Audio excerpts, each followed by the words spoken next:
बहुत ही प्यारा सा क्वेश्चन, मजाक में उड़ जाएगा क्वेश्चन। देखिए पी ऑफ एक्स बहुपद दे दिया, इसका 3 को शून्यक दे दिया, a माइनस बी और a प्लस बी। अब कह रहे हैं कि a और b का मान ज्ञात कीजिए। तो चलिए शून्यकों का जो संबंध होता है वहाँ चलते हैं, ठीक है। तो लिखते हैं नाउ। अब क्या कर रहे हैं, काम कर रहे हैं। क्या हो जाएगा, alpha plus beta plus gamma, तीनों को हम जोड़ देते हैं। तो ये क्या है, एगो शून्यक है a माइनस बी, एगो शून्यक है a और एगो है a प्लस बी।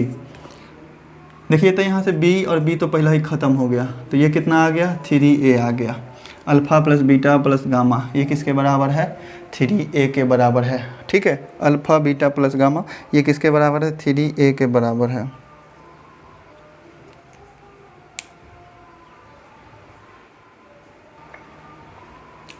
तो ये alpha plus beta plus gamma जो आ गया, क्या आ गया, 3a। लेकिन ये alpha plus beta plus gamma किसका मतलब ये क्या होता है, किसके बराबर होता है। तो alpha plus beta plus gamma ये होता है माइनस बी बट्टा ए के बराबर, जो कि आया है कितना, 3a आया है कि नहीं, आया इतना 3a।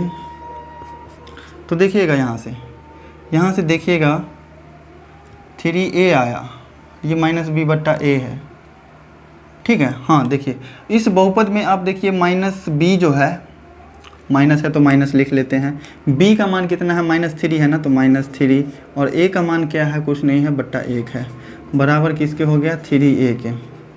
तो यहाँ से देखिएगा इस 3a को हम इधर ले आते हैं और ये माइनस माइनस प्लस हो जाएगा, तो ये 3 हो गया। तो यहाँ से आप a का मान ज्ञात कर सकते हैं ना, 1, ठीक है। अब b का मान ज्ञात करने के लिए यहाँ तो समीकरण वाला कोई बातें नहीं है, समीकरण वाला बात ही नहीं है, 2 समीकरण रहता तब ना, एक को मान रख कर दूसरा का मान निकाल लेते हैं।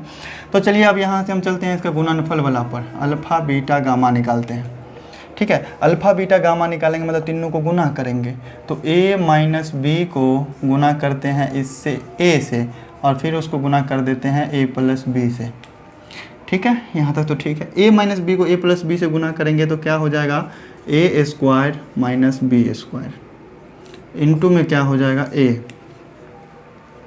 ठीक है, इंटू में हो जाएगा a into a square minus B square. चलिए देख लेते हैं यहाँ से, अल्फ़ा बीटा गामा किसके बराबर होता है, ये हो जाता है माइनस डी बट्टा ए के बराबर, ठीक है।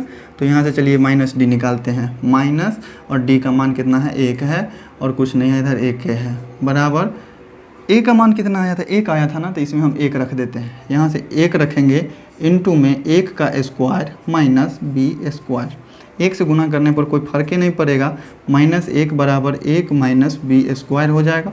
इस बी स्क्वायर को हम इधर लाते हैं तो क्या हो जाएगा, प्लस में बी स्क्वायर हो जाएगा, और इस -1 को उधर ले जाएंगे तो प्लस में 1 हो जाएगा। तो बी स्क्वायर बराबर कितना आ गया, 2। तो यहाँ से बी का मान क्या आ जाएगा, प्लस माइनस √2, चूँकि स्क्वायर हटा है तो रूट वाला स्क्वायर इधर से हटा है, तो इधर प्लस माइनस दोनों होना ही है।